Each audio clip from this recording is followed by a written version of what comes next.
Smile morning. ഞാൻ doctor വിനിതയാണ്. ഞാൻ ഇന്ന് പറയുന്നത് എങ്ങനെ പല്ല് തേക്കരുത് എന്ന ടോപ്പിക്കിനെ കുറിച്ചാണ്.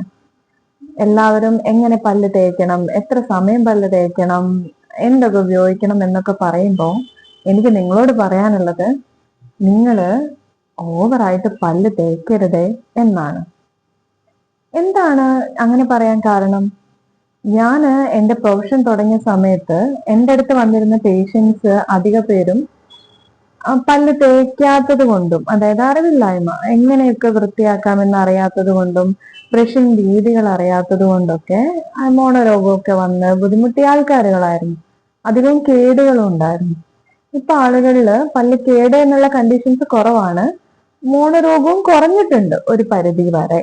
ഓക്കെ, ഇപ്പൊ ആൾക്കാർ ഒരുവിധം നമ്മള് പല്ല് കെയർ ചെയ്യുന്നതിനെ കുറിച്ചും മോണേനെ കെയർ ചെയ്യുന്നതിനെ കുറിച്ചൊക്കെ കൂടുതൽ അവെയർ ആണ്.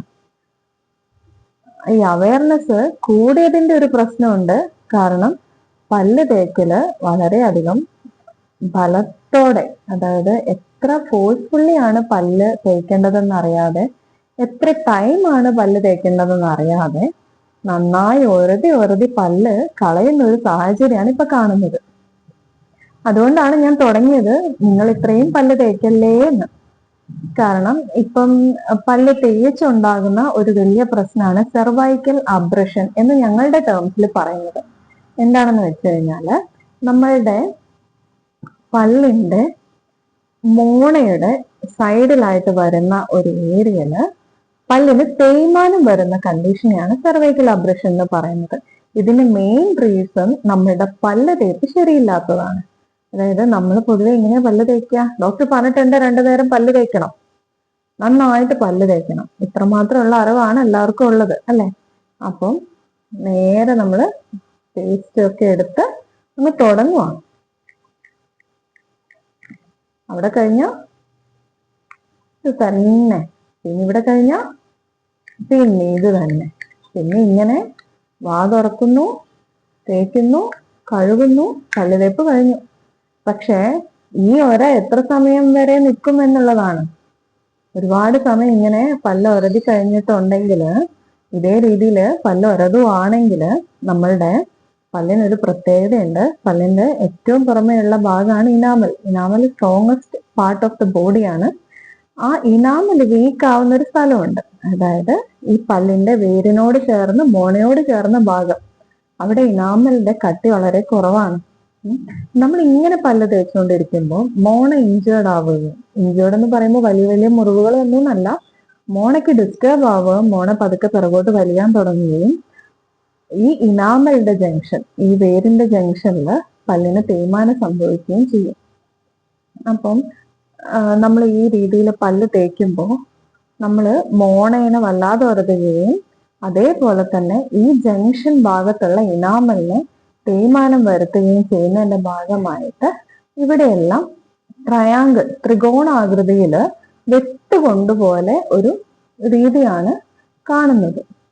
നമുക്കത് ശരിക്കും അറിയണമെങ്കിൽ നമ്മൾ കണ്ണാടിയുടെ മുന്നിൽ പോയി നോക്കാം, അല്ലെങ്കിൽ നാവ് കൊണ്ടൊന്ന് തെരഞ്ഞു നോക്കിയാൽ തന്നെ മനസ്സിലാവും എന്ത് പറ്റി, അവിടെ എന്തോ ഒരു കുഴി.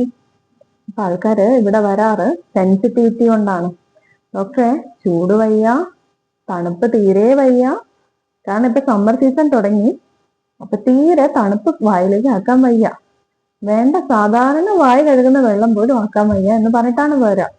അപ്പൊ അത് എവിടെയാണെന്ന് ചോദിക്കുമ്പോൾ മൊത്തം പല്ലുകള് എന്ന് പറയുന്നുണ്ട്. അപ്പൊ ഒരു ഏരിയ നോക്കിയാൽ അവിടെ കേടാണെന്ന് വിചാരിക്കാം, പക്ഷെ മൊത്തമായിട്ട് ഇതേപോലെ പല്ല് തേച്ച് തേയ്മാനം വരുത്തി മുകളിലും താഴെയും ലഭിക്കുന്ന ഒരു കണ്ടീഷനാണ് ഇപ്പൊ കണ്ടുവരാറ്. അതുകൊണ്ടാണ് ഞാൻ നിങ്ങളോട് പറഞ്ഞത് ഇത്രയേറെ പല്ല് തേക്കേണ്ട ആവശ്യമില്ല. ഇനി എങ്ങനെ പല്ല് തേക്കണം? അപ്പൊ നിങ്ങൾ നിർത്തേണ്ട ഒരു സ്വഭാവം എന്ന് പറഞ്ഞു കഴിഞ്ഞാല് ബ്രഷ് ഹാർഡ് ഉപയോഗിക്കാതിരിക്കുക. ബ്രഷിന് 3 ക്രൈറ്റീരിയ ഉണ്ട്, 3 അല്ല 4 ഉണ്ട്. അതില് അൾട്രാ സോഫ്റ്റ് എന്ന് പറയുന്നൊരു അത് നമുക്ക് ആവശ്യമില്ല. സോഫ്റ്റ് ഉണ്ട്, മീഡിയം ഉണ്ട്, ഹാർഡ് ഉണ്ട്. അപ്പം പൊതുവെ നമ്മളെ ശക്തി തെളിയിക്കലാണ് പല്ല് തേപ്പ് എന്നുള്ളത് കൊണ്ട് തന്നെ എല്ലാവർക്കും ഹാർഡ് കൊണ്ട് നന്നായി ഒരതി തേച്ചാല് നന്നായി വെളുക്കും എന്നുള്ളൊരു ചിന്തയുണ്ട് മനസ്സിൽ. പക്ഷെ അങ്ങനെയല്ല കേട്ടോ. നമുക്ക് പല്ലിനെ ഒരതി വെളുപ്പിക്കേണ്ടതായിട്ടില്ല. നമ്മൾ സ്ഥിരമായിട്ട് വൃത്തിയായിട്ട് പല്ല് തേച്ചാല് നല്ല വൃത്തിയാവും. അവിടെ ഒരതി വെളുപ്പിക്കണമെങ്കിൽ നിങ്ങൾക്ക് എന്തെങ്കിലും ദുശീലങ്ങളുള്ള ആൾക്കാരായിരിക്കണം. നമുക്ക് സ്ഥിരമായി കറ വരുന്ന രീതിയിലുള്ള എന്തെങ്കിലും ഒരു ഹാബിറ്റ് ഉള്ളവരായിരിക്കണം. അല്ലാത്തവർക്ക് അത്രയും ഒരതേണ്ട കാര്യമില്ല.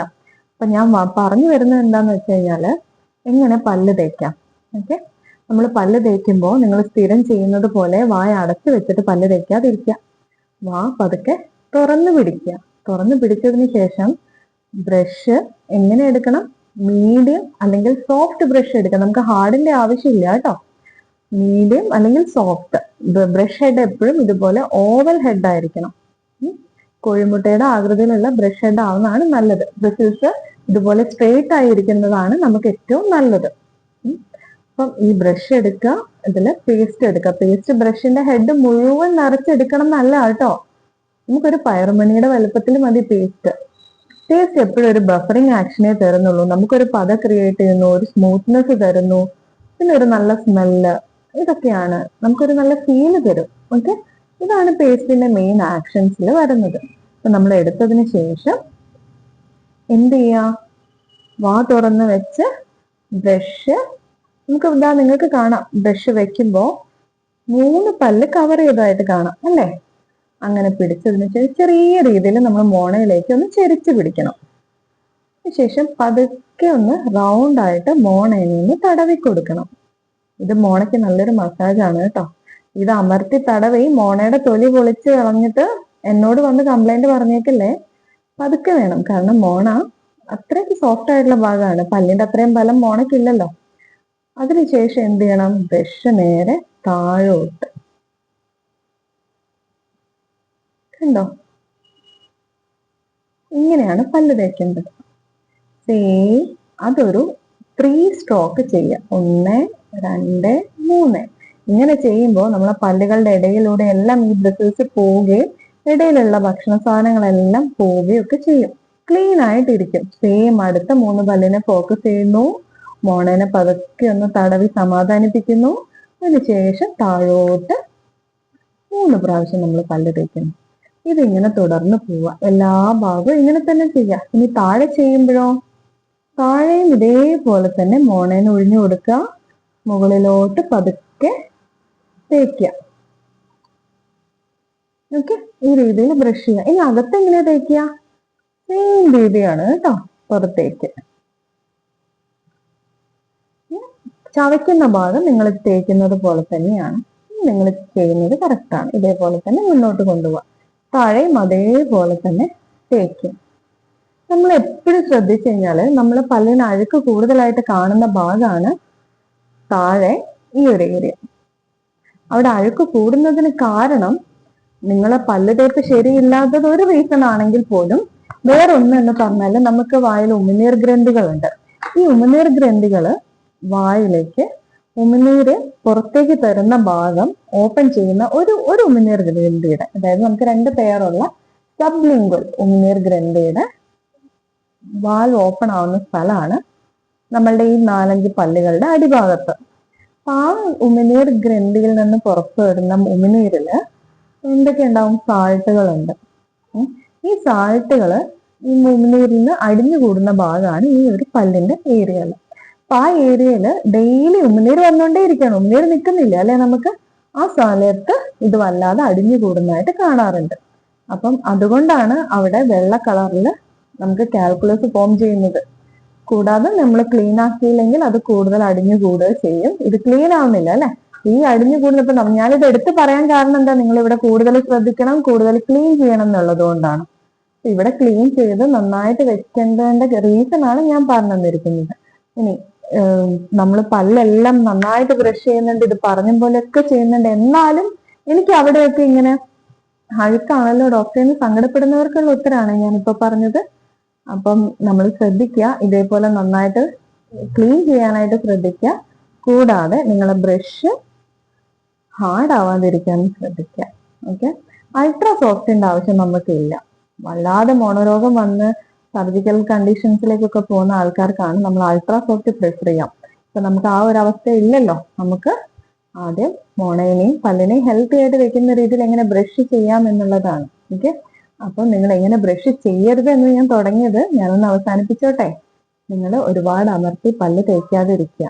ഒരുപാട് സമയം വേണ്ട, 2 മിനിറ്റ് മതി നമുക്ക് പല്ല് തേക്കാൻ. നമ്മൾ പല്ല് വെളുക്കുന്നേ. പിന്നെ ഒരുപാട് വെള്ളപ്പല്ലുകളല്ല കേട്ടോ ആരോഗ്യമുള്ള പല്ലുകള്. പല്ലിന്റെ യഥാർത്ഥ നിറം കുറച്ചൊരു മഞ്ഞയാ. അതാണ് ആരോഗ്യമുള്ള പല്ലുകൾ. ഞങ്ങളടുത്ത് വെള്ള പല്ലുകളോട് ആള് വരുമ്പോ അയ്യോ എന്നാ ഞങ്ങൾ പറയാറ്. സമയം സ്ലൈറ്റ് യെല്ലോയിഷ് ഷെയ്ഡിലാണ് ആൾക്കാർ വരുന്നതെങ്കിൽ അത് ഹെൽത്തി ആയിട്ടുള്ള ടൂത്താണ്. അവർക്കാണ് ഞങ്ങളടുത്ത് കൂടുതൽ വഴക്ക് വെക്കുക. കാരണം എന്താണെന്നറിയോ, കറക്റ്റ് ഇനാമലിന്റെ കോട്ടിംഗ് ഉണ്ട്, കറക്റ്റ് കണ്ടന്റ് ഉണ്ട്, എന്നിട്ട് കൂടി പല്ല് നിങ്ങൾ കേടാക്കിയല്ലോ എന്നുള്ള രീതിയിലാണ് പറയാറ്. ഈ വെള്ള കണ്ടന്റ്, നല്ല വെളുത്ത പല്ലുകൾ പലതിന്റെയും ഡെഫിഷ്യൻസീസിന്റെ അർത്ഥമാണ്. അപ്പം പല്ല് വെളുത്തിരിക്കണം എന്ന് ചിന്തിക്കുന്നവർക്ക് ഇതും കൂടി മനസ്സിൽ വെക്കുക. Thank you all.